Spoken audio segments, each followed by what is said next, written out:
Isang pinagpalang hapon po sa mga lingkod po ng Panginoong Sus. Magandang hapon po sa inyong lahat. Andito muli tayo sa ating Bible study sa oras po na ito. At alam ko po na naka-tune in na po tayo, naka-ready na yung heart natin para sa pakikinig ng salita ng Diyos sa oras po na ito. Amin po. Yung topic po natin ngayong hapong ito ay yung itutuloy ko lang din po kung ano yung sinimulan po ni Pastora Almira kahapon. Amin po, pero bago po ang lahat, bago ko po pasimulan yung topic po natin, ay yuko po muna tayong lahat at tayo po ay manalangin. Samahan niyo po akong manalangin sa hapong ito. Pray po tayo. Kami, Panginoon, nagpapasalamat sa hapong ito. Salamat, Panginoon, sa mga bagay na ginagawa mo sa buhay namin, sa ministry namin, sa pamilya namin, at sa lahat ng bagay, Panginoon. Kaya, Lord, hinihiling namin, Panginoon, sa hapong ito, Panginoon, patuloy kang kumilos, O Diyos, yung pusong mapagpakumbaba, Panginoon, ang ipagkalob mo, yung puso, Panginoon, na sabik na makinig ng salita mo, Panginoon. I-ready mo yung heart namin sa hapong ito. I-ready mo yung heart namin sa mga bagay na ituturo mo sa amin, Panginoon. Patuloy mo kaming paalalahanan sa hapong ito. Patuloy mo kaming kausapin sa hapong ito, Panginoon. Pagpalain mo ang mga salitang lalabas sa aking mga bibig, Panginoon. At ang mga salita mo, Panginoon, na mapapakinggan namin sa hapong ito, mag-remind ito at maging pagpapala ito, Diyos. Salamat, Panginoon. Purihin ka, sambahin ka sa pangalan ng aming Panginoong Sus. Amen. Amen. So yan, magandang hapon pong muli sa inyong lahat. Ayan, Merry Christmas po. Amen po. So ayan, ang topic po natin ngayon po na pinasimulan po ni Pastora Almira kahapon ay yung The Humble Exalted by God. Napakaganda pong topic po muli yung pag-aaralan po natin. Ang mapagpakumbaba ay ang Diyos ang nagtataas. Sa ibang ano po, ang sinumang nagpapakumbaba ay tinataas ng Panginoon. Amin po, pag narinig natin yung humble or yung mapagpakumbaba, alam niyo po, isa ito dapat sa nakikita sa atin.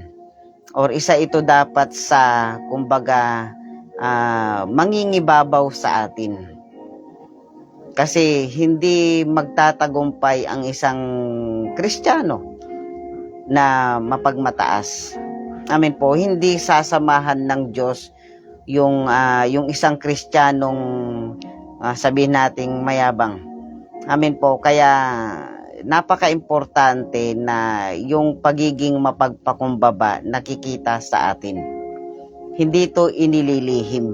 Dapat nakikita sa atin na yung puso na mapagpakumbaba. The way lang kung paano tayo kumilos, yung the way na kung paano tayo magsalita, at yung the way na kung paano tayo i-correct, yung the way na kung paano tayo yung the way na kung paano tayo iangat, dapat nakikita pa rin sa atin yung, ay, Kristiyano yan, yung mapagpakumbaba.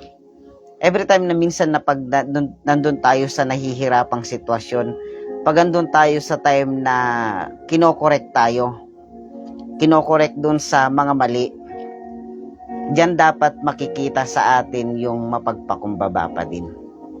Amin na, amin po, the more na ikinokorek tayo, the more na pinapagalitan tayo, dapat nakikita sa atin yung mapagpakumbaba. Ahanin natin yung napakaraming alam kung yung ugali naman ay mapagmataas. Amin po, hindi makakarating sa langit. Amin po, kasi sa langit walang mapagmataas. Kaya dito pa lang sa mundong ito, para itaas tayo ng Lord, para i-promote tayo ng Lord, yung puso pa rin dapat natin nakikita, mapagpakumbaba. Kapag kinokorek tayo, dapat humble lang. Di ba, itinuturo naman sa atin dito sa training. Amin po. Dapat andun yung puso na maging mamon. Naalala ko po yan eh. Yung puso na malambot, parang ganyan. Amin po, kumbaga dapat makita sa atin. Dapat tayong mga Kristiyano, pusong mamon lang. Naalala ko po yan. Amin po, yung pusong kumbaga malambot lang na pag kinorek, nakikita sa atin yung mapagpakumbaba. Hindi yung kinokorek tayo, nagmamataas pa. Wala, hindi tayo itataas ni Lord sa ganung bagay. Amin po. Kahapon po, sinabi ni Pastora Almira, yung humbleness, ito yung recipe ng isang Kristiyano. Amin po, nakikita sa atin, nalalasahan sa atin, na ayan, humble yan. Yan ang tunay na born again. At ang tunay na Kristiyano, mapagpakumbaba. Tumatanggap ng mga koreksyon, tumatanggap ng mga pagtutuwid, hindi lumalaban. Amin po, hindi yung nagmamatigas. Ulitin ko po, hindi makakarating sa langit yung merong matigas na puso. Yung mapagmataas. Kaya ulitin ko po, dito pa lang sa mundong ito, mapagtagumpayan na natin yung mga ganong bagay. Amin po, humble lang. Lagay natin sa heart natin lagi na kailangan mapagpakumbaba tayo. Naalala ko yung sinabi ni Pastor Almira kahapon, the more na itinataas tayo, the more na pinopromote tayo, the more na nagpapakumbaba tayo. Amin po. Yung kahapon na ituro sa atin yung number 1 at saka number 2. Ako naman po yung number 3 at saka number 4. Dalawa po yung may share ko po sa inyo. Yung sa akin naman po yung number 3, yung number 3 po yung si Mordecai. Hindi ko po alam kung tama po yung pronunciation ko po, Mordecai. Yung dito po matatagpuan natin dito sa Esther chapter 6 verse 6 to 14. Ayan. Basahin nyo na lang po yan sa inyo pong sa kanya-kanya nating tahanan o sa kanya-kanya nating church. Ayan, tignan natin dito kung paano pinarangalan, kung paano itinaas si Mordecai. At dito natin makikita sa kanya na mayroon siyang puso na maganda. Puso na mapagpakumbaba. Kung aatras po tayo ng chapter 5 dito sa Esther, ng bandang dulo ng chapter 5, si Haman po ay kumbaga isa po siyang mataas na may pinakamataas na tungkulin, or isa po siya sa pinagkakatiwalaan ng hari, si Haman. Kumbaga ginagalang ng mga tao kasi may tungkulin siya at pinagkakatiwalaan ng hari si Haman. Ngayon dito po kasi nag-start yung sa chapter 5, nag-start yung galit, yung pagbabanta niya kay Mordecai kasi nung papasok si Haman doon sa palasyo, si Mordecai hindi man lang niya iginalang. Parang hindi siguro, hindi yumukod, ganyan, hindi niya binate. Nagkaroon, pumasok kay Haman yung galit. Pero pinigilan niya. Nung pumunta siya doon sa asawa niya, ganyan, kumbaga na ay dapat iginagalang ka. Kumbaga, yung bang nirerespeto ka kasi meron kang tungkulin sa hari. Ngayon, si Mordecai nagkaroon ng si Haman nagkaroon ng yung pagbabanta kay Mordecai na kailangang papatayin or ibitay. Alam niyo po yung nagkaroon kay Haman yung naging mayabang na. Parang ganito po, oy may tungkulin ako dito. Pinagkakatiwalaan ako ng hari. Dapat irespeto ako. Sabi, parang nasa isip ni Haman, dapat igalang ako. Napasukan ng galit, napasukan ng masamang balak si Haman kasi dahilan doon sa pinakita ni Mordecai. Pero dapat bilang pinagkakatiwalaan, dapat andun pa rin na yung mapagpakumbaba pa din. Pansinin man ako or hindi, igalang man ako or hindi, irespeto man ako or hindi, okay lang. Hindi naman mawawala yung posisyon eh. Hindi naman mawawala yung pagkakatiwalaan ka pa rin ng hari eh. Amin po. Pero nakita pa rin doon sa ugali ni Haman, pinagkakatiwalaan ako ng hari, kailangan irespeto ako. Parang ganito po. Minsan, kumbaga yumabang na ayaw ng Diyos na maging mataas. Alam niyo po, anuman yung narating natin, anuman yung posisyon natin, dapat andun pa rin yung humbleness. Hindi yung makitaan tayo, pastor ako, worker ako, elder ako, igalang nyo ako. Mali. Hindi ganun. Kumbaga dapat na, yung sabi ko nga kanina, the more na itinataas tayo, dapat nagpapakumbaba tayo. Naalala ko dito sa training, pansinin ka man, kumbaga, pansinin ka man, kumbaga hindi ka man irespeto, dapat andun yung mapagpakumbaba pa din. Si Haman, lumaki yung ulo. Namin po, ulitin ko po, yung kumbaga, pastor ako, worker ako, matagal ako dito sa simbahan, elder ako dito, respeto nyo ako, igalang nyo ako. Huwag pong ganun. Dapat makita sa atin yung ugali na mapagpakumbaba. Kasi alam nyo po, kumbaga, hindi tayo sasamahan ng Diyos. Alam nyo po yung dapat ang isang hangaan sa atin ay yung mapagpakumbaba.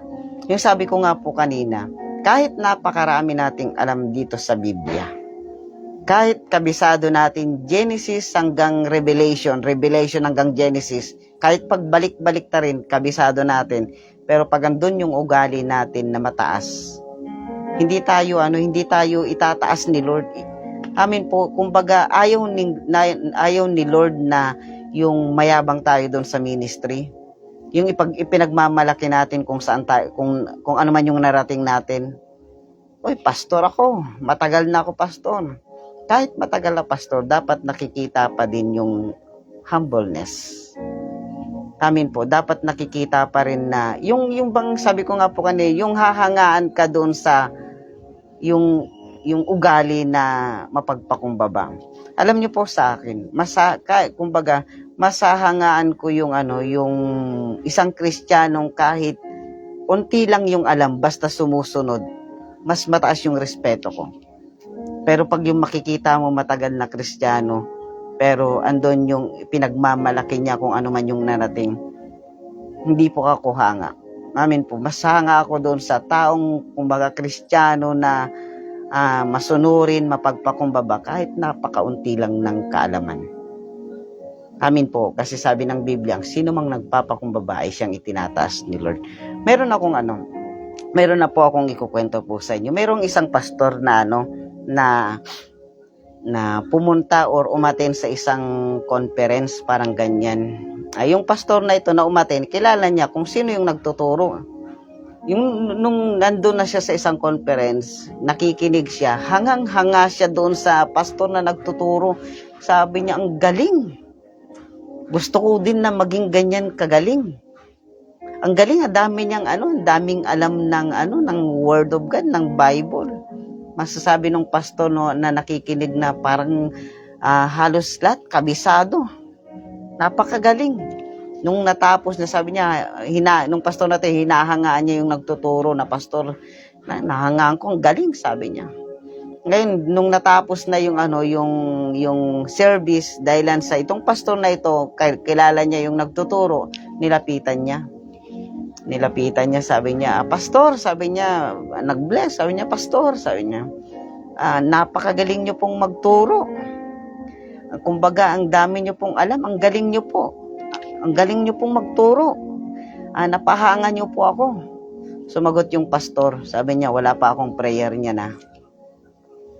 Alam niyo yung pastor, sabi niya, wala pa daw prayer.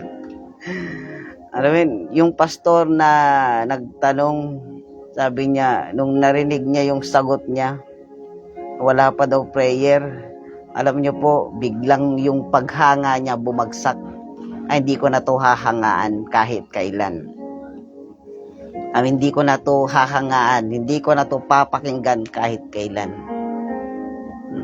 Kumbaga, sa atin kasi bilang mananampalataya, mas ipopromote ng Diyos, mas dadagdagan ng Diyos yung karunungan natin, yung nalalaman natin, pag yung puso natin, andun yung mapagpakumbaba.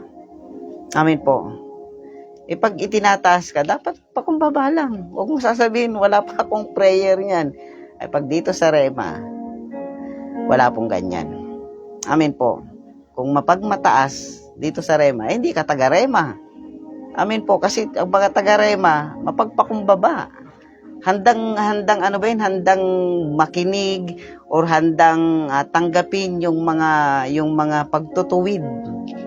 Amen po. Pero kung hindi ka marunong magpakorek dito, hindi ka taga-Rema. Kasi ang mga taga-Rema mapagpakumbaba. Amen po. Pakitignan yung katabi. O, di ba? O kaya nga tumagal yan kasi bakit? Nagpakumbaba. Tatagal ka sa ministry, tatagal ka sa paglilingkod sa Panginoon, pag andun yung puso natin mapagpakumbaba. Amen po. Si Mordecai, andoon yung puso niya na may magandang, kaya siya pinarangalan ng hari. Kumbaga, yung hari, tinanong niya si Haman, sabi niya, ano ang magandang parangal sa isang taong pinapaparangalan ng hari, sabi ng hari kay Haman.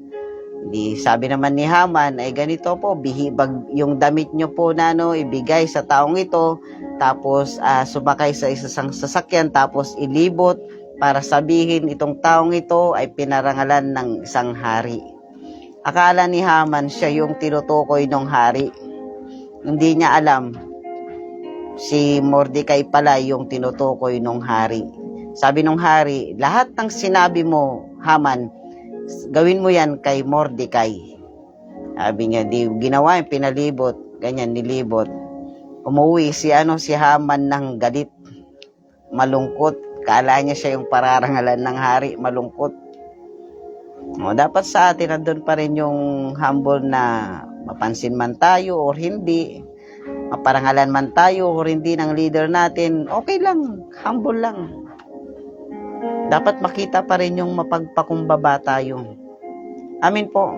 Kung yung itaas man tayo or hindi, humble lang. Kasi ang habol natin dito ay hindi posisyon, kundi yung pusong mapagpakumbaba. Amin po. Magkaroon ka ng magandang puso, pararangalan ka ng Diyos. Pararangalan tayo ng Diyos. Amin po. Number 4, ito po yung si Daniel. Basahin niyo po muli sa bahay po ninyo, dyan sa church. Yung Daniel chapter 1 verse 8 to 21. Ito yung time na sabi ni Daniel na hindi sila kakain ng pagkain ng hari. Ang kakainin lang, nag-decide si Daniel lang, kakainin lang nila yung gulay at saka tubig. Yung namumuno, sabi, natatakot ako sa hari, baka kung anong gawin, ganyan. Basta kung ano yung gulay at tubig lang kami, i-compare nyo kami ng after 10 days, kung sino ang mas malusog at kung sino mas malakas at saka sa hindi. Alam nyo po, after ng 10 days, na nakita nila na kung sino yung mas malusog, mas masigla kaysa sa hindi. Amin po, yung kumakain ng gulay, naging malakas, malusog. Yung kumakain ng pagkain ng hari, matamlay. Andun yung karunungan, yung binigay ng Diyos kay Daniel. Alam niyo po, sasamahan tayo ng Diyos. Kasi pag ang Diyos yung nagbigay ng karunungan sa atin, pag ang Diyos yung nagbigay ng knowledge sa atin, hindi tayo magiging mayabang eh. Hindi tayo magiging mapagmataas. Andun yung puso natin na mapagpakumbaba lang. Amin po. Sasamahan tayo dun sa lahat ng pagde-decide natin sa buhay. Sasamahan tayo ng Diyos dun sa lahat ng gagawin natin sa buhay. Magpakumbaba lang. Amin po. Dapat ang nakikita sa atin na attitude yung pusong mapagpakumbaba. bibigyan tayo ng knowledge, ng karunungan ng Diyos na maalam yung mga bagay na tama at mali. Amin po. Ulitin ko po, always humble lang, at habang itinataas tayo, habang napopromote tayo, magpakumbaba lang. Amin po, magpakumbaba lang. Kasi ulitin ko po, ang sino mang nagpapakumbaba, ang siyang itinataas ng Diyos. Amin po, maraming salamat po sa buhay ng bawat isa na narito, na nakikinig ng salita ng Diyos. Patuloy po nating subaybayan ang ating Bible study everyday. Pagpalain po tayo ng Panginoon. Manalangin po tayo. Hallelujah. Panginoon, Panginoon, nagpapasalamat sa hapong ito. Salamat, Panginoon, dahil patuloy mo kaming tinuturuan kung paano maging mapagpakumbaba.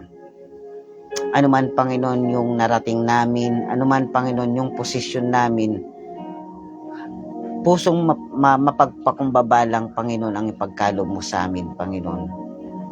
Huwag mo kaming hayaan na maging mayabang, maging mataas, Panginoon, sa anumang bagay na narating namin, kundi, Lord, bigyan mo kami, Panginoon, ng puso na maging malambot, puso na mapagpakumbaba. Hayaan mo, Lord, na anuman ang gagawin namin, Panginoon, sa buhay namin, patuloy kaming lalapit sa iyo at hihingin namin kung ano yung mga bagay na mas maganda sa lalakaran namin, Panginoon. Pagpalain mo ang bawat isa na narito na nakikinig ng salita mo, Panginoon. Samahan mo kami sa aming buhay paglilingkod sa iyo. Purihin ka, sambahin ka sa pangalan ng Panginoong Sus. Amen, amen. Maraming salamat po sa inyong lahat. Mag-iingat po tayo at pagpalain po tayo ng Panginoong Sus.